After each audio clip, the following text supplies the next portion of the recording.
પહેલું તો બધાએ આપણે બંધારણ દિવસ છે એટલે આપણે શિસ્તમાં અને કાયદાની ભાષામાં રહીએ, કાયદામાં રહીએ. આપણે દુઃખને કહીએ કે કાયદા પીશો તો આપણે પણ કાયદાને અનુકૂળ થઈ અને આપણે રહેવાની જરૂર છે.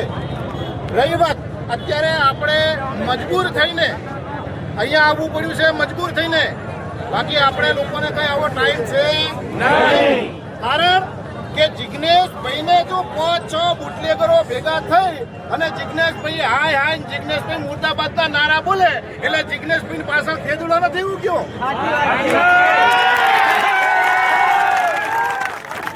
જિજ્ઞેશભાઈની પાછળ ખેદુડો નથી ઉગ્યો.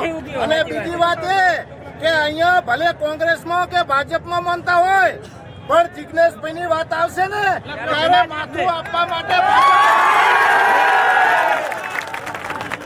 બીજી વાત એ કે અત્યારે આ જે ગુંડાઓ છે, જે બુટલેગરો દારૂ ને ડ્રગ્સ નો ધંધો કરે છે, જુગાર રમાડે છે, આ જે બધા લોકો કરે છે ને આ લોકોના વિરુદ્ધમાં તમે બધા સ્વયંભૂ આવ્યા છો. એટલે આપણે કોઈ ભીડ કોઈ ભાડા દઈને ભેગી નથી કરી.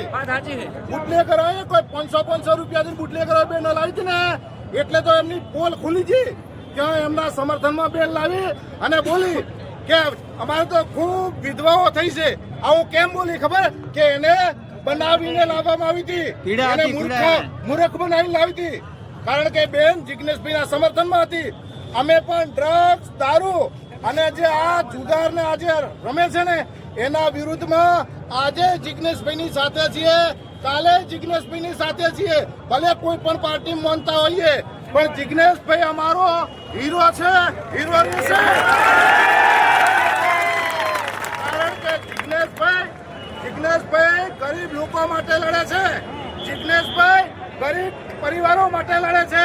દારૂ ને ડ્રગ્સ બંધ કરવાનું જ્યારે જિજ્ઞેશભાઈ બોલ્યા ત્યારે કોઈકના પેટમાં તેલ રેડાનું ને ત્યારે બુટલેગરોએ 500 રૂપિયા દઈ અને પબ્લિક ભેગી કરી અને પોલીસને બદનામ કરી અને જિજ્ઞેશભાઈને બદનામ કરવાનો જે કામ કર્યું છે ને આ દલિતો નહીં સાકી લે.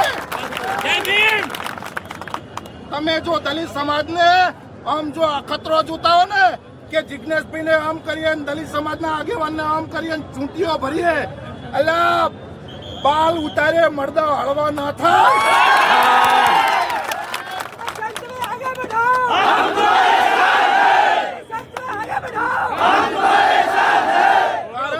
કારણ કે આપણે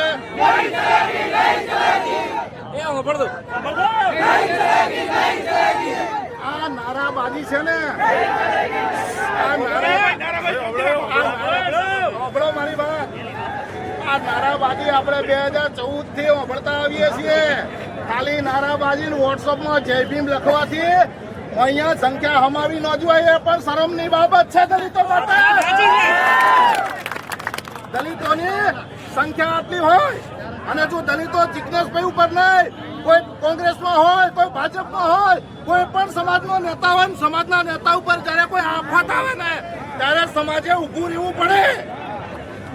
એટલે દરેકને વિનંતી છે કે આ તો અત્યારે આપણે અમને આંખો ખોલવા માટે ખાલી ટેલર આપ્યું છે.